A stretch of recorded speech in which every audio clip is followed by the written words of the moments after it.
আজকে মাংস রান্না করবো একটু অন্য করে, প্রেশার কুকারে রান্না করবো। চটপট কী করে করে, চটপট করে যেমন করা,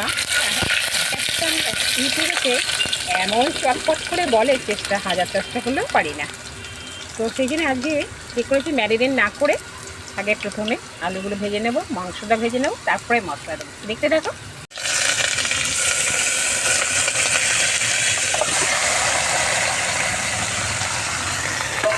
এইভাবে তো মাংস রান্না করা যায়, যেমন যেমনই করো না কেন জগার খিচুড়ি ঠিক একটা সুন্দর রেসিপি হবেই হবে। মশলার পক্ষে হিসেবে যা যা দেওয়া হয় সবগুলো দেওয়া হলেও ওদিক থেকে অর্ডার হয়েছে, মনি তুমি রেড কাশ্মীর লঙ্কার গুঁড়ো দিয়েছো তো, সেই জন্যে মেয়ের অনুরোধেতে দিয়েছি বেশ কিছুটা কাশ্মীর লঙ্কার গুঁড়ো। ব্যাস, এবার কষে নেব। মাংস তো কষানো হবেই, দর্শনটাও যেন সুন্দর মতন হয়। যেহেতু প্রেশার কুকার একটু নাড়তে অসুবিধে, কিন্তু খেতে মনে হয় দারুণই হবে।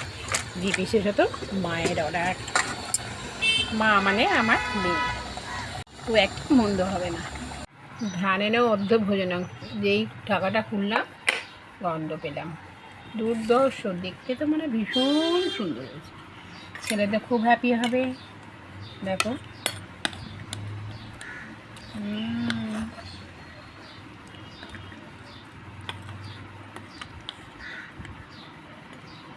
চলো, এই সুন্দর জিনিস থেকে আমি তো বঞ্চিত।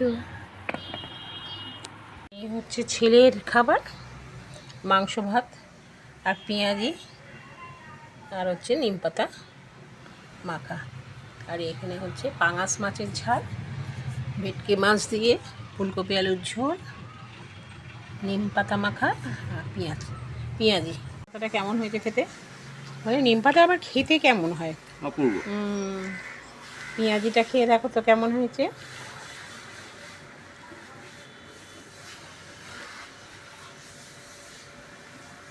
বাহ, দারুণ হয়েছে না পেঁয়াজি?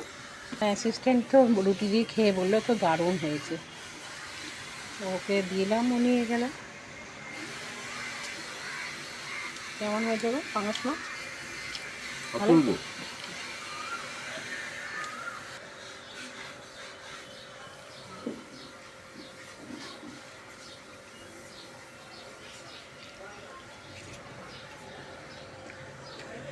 বাহ,